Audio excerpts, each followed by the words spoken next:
Hello everyone, how are you today? I hope you are great. So let me introduce myself. My name is Hidayat and you can call me Iqbal. Now I'm in the second semester of English Education Department at Winsaizu Purwokerto. My student number is 2017 40 40 16. And first of all, I'd like to say thank you so much for Miss Irma Dwi Tantri as the lecturer of psychological education for giving me the opportunity to deliver my learning expectation or my learning process when I become a teacher. And there were some questions that Miss Irma has been shared in the Google Classroom, and I'll try to answer those questions clearly one by one. And the first question is, what is my main goal of teaching? Of course, my main goal when I'm teaching is to make my students understand about the material that I'm going to presenting at that moment. Another my main goal of my teaching is to make my students to be a good person, to have good attitude, have a good knowledge, and can humanize human being. And the second question is, what kind of teacher do I want to be? So if I become a teacher, I want to be an educator that have a responsibility of duties, able to mingle with the students but still have authority. And the third question, what is the competencies that I need to become a professional teacher that I want to be? In my opinion, a professional teacher or professional educator is an educator who has extensive knowledge, experience, have mental readiness, but that don't underestimate the tasks he or she has. They must also be able to blend in with students and their environment, but still have the authority of a leader. And the fourth question here is, what learning theory that I want to use and why?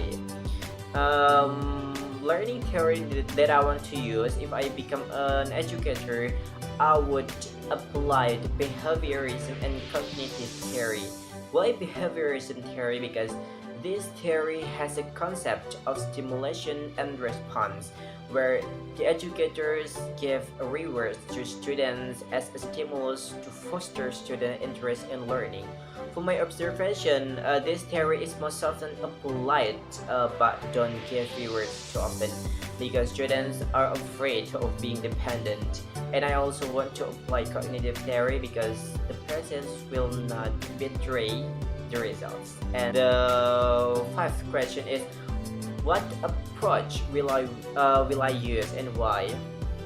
For my approach, I tend to approach constructivism because students are required to find their own solution to each problem, not only limited to one source or one reference, so that learning material are wider and students can think more critically. And the sixth question is, what is the method that I want to use and why? A suitable method might be the audiolingual method because students are taught language is like a baby by means of the teacher practicing practical dialogues and then interacting with the students and directing them to guess what the conversation means, so learning is not boring. And the seventh question is, what is it? What will I do to make the learning process more effectively? I will apply a disciplined spirit of every one of my students. I will give happiness because in that way every student will feel happy and cared of. But when serious, they have to serious too. And then the eighth question is, what will I do if there are students who have problem of or difficulties when they learning? Here, I will give them love. Why I'm saying like that? Because I have a story when I'm in senior high school. I've been teaching at Al Isan Senior High School in a girls' code. Some kids, let's call them bad girl, they will not listen to me or not listen to what I'm saying.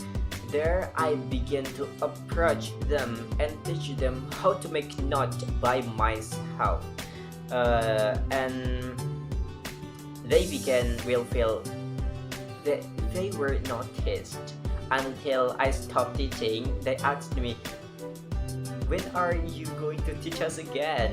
At that time I thought, it works. So from that moment I began to realize something that they need when they are learning are attention and love. So I give them love, of course. And maybe that's all my learning expectation or my learning process when I became a teacher. And thank you.